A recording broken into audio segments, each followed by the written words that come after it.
Hello, my name is Vanessa Cain. I'm the Children's Director here at McIver's Grant Public Library. And today we're going to share the book, How the Grinch Stole Christmas. This book was published by Random House in New York. Every Who down in Whoville liked Christmas a lot.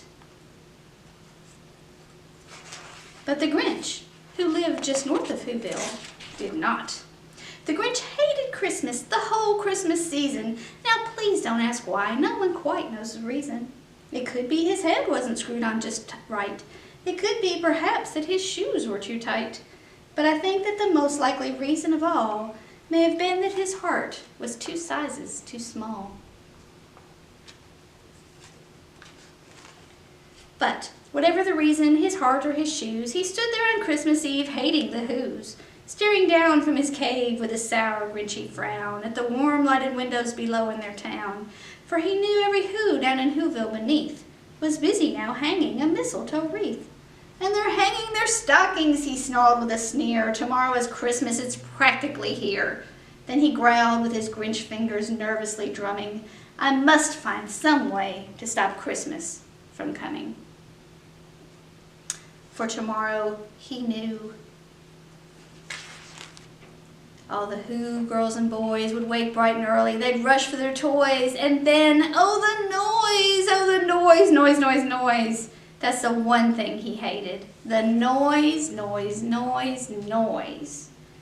Look at that. There's a lot of little Who boys and girls doing all kinds of noisy things on Christmas morning, aren't they? Playing with all those noisy toys that the Grinch can hear all the way up in his cave.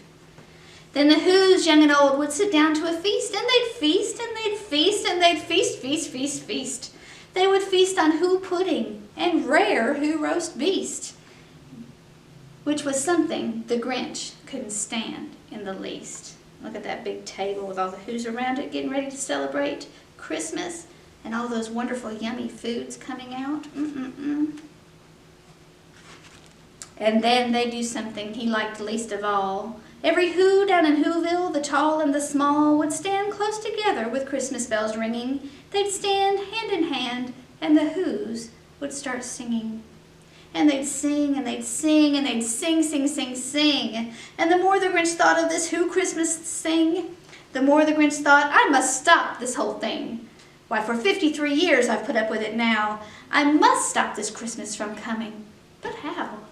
And there they all are, singing together with their hands, holding hands, celebrating Christmas.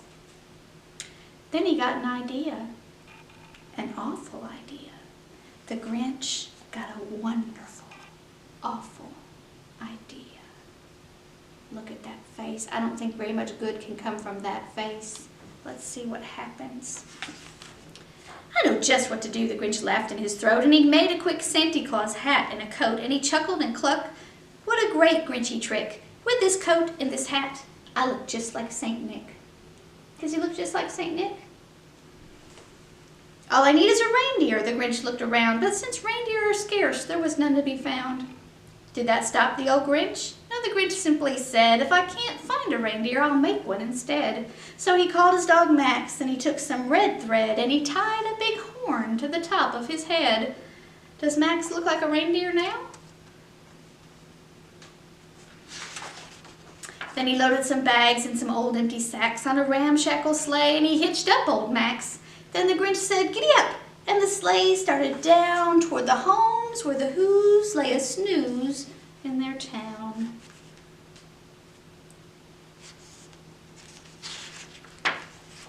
All their windows were dark, quiet snow filled the air. All the Whos were all dreaming sweet dreams without care when he came to the first little house on the square. This is stop number 1, the old Grinchy Claus hissed, and he climbed to the roof, empty bags in his fist. What do you think he's going to do with those bags? Then he slid down the chimney, a rather tight pinch, but if Santa could do it, then so could the Grinch.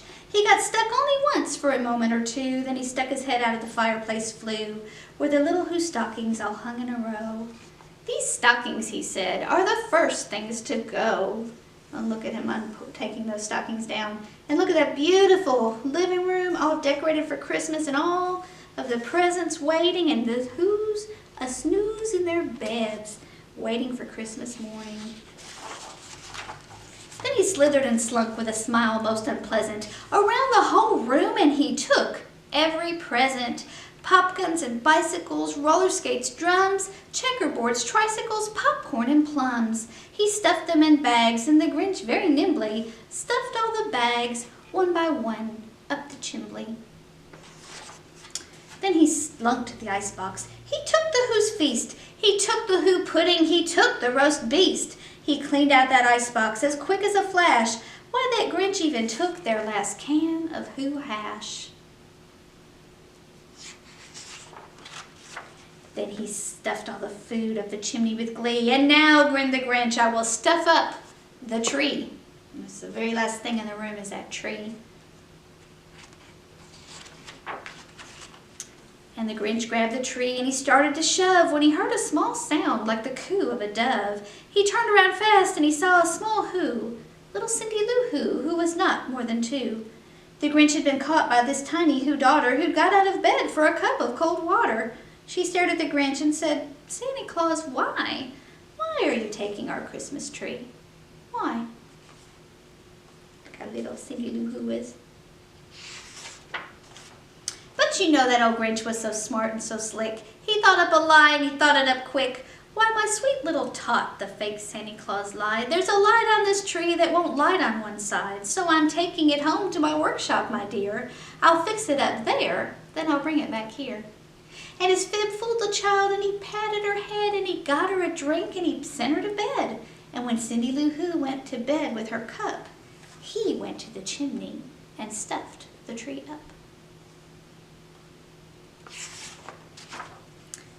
And the last thing he took was a log for their fire. Then he went up the chimney himself, the old liar.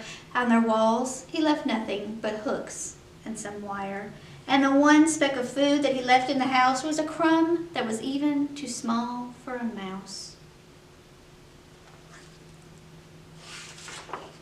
Then he did the same thing to the other Who's houses, leaving crumbs much too small for the other Who's mouses.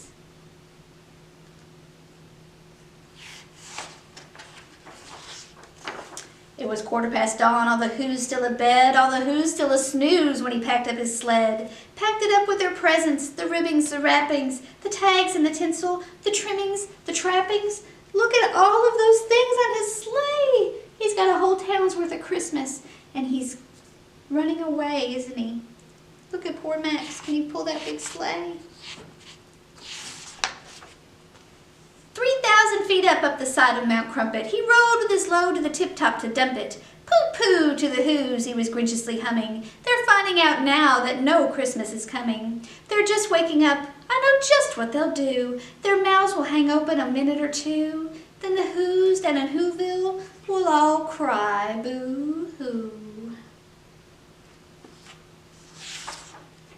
That's a noise, said the Grinch, that I simply must hear. So he paused, and the Grinch put a hand to his ear, and he did hear a sound rising over the snow.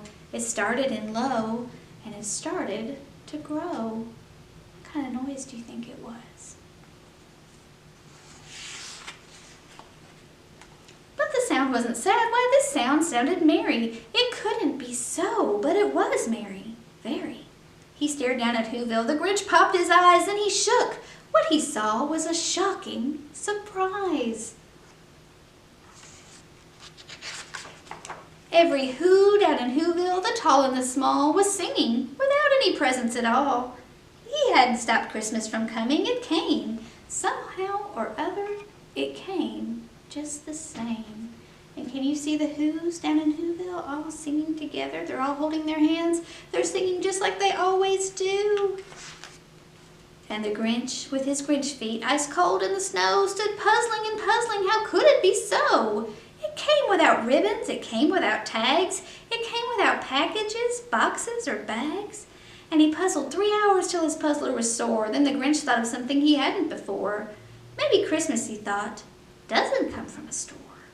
Maybe Christmas, perhaps, means a little bit more.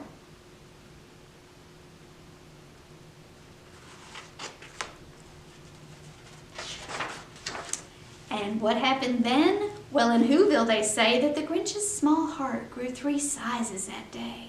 And the minute his heart didn't feel quite so tight, he whizzed with his load through the bright morning light, and he brought back the toys and the food for the feast.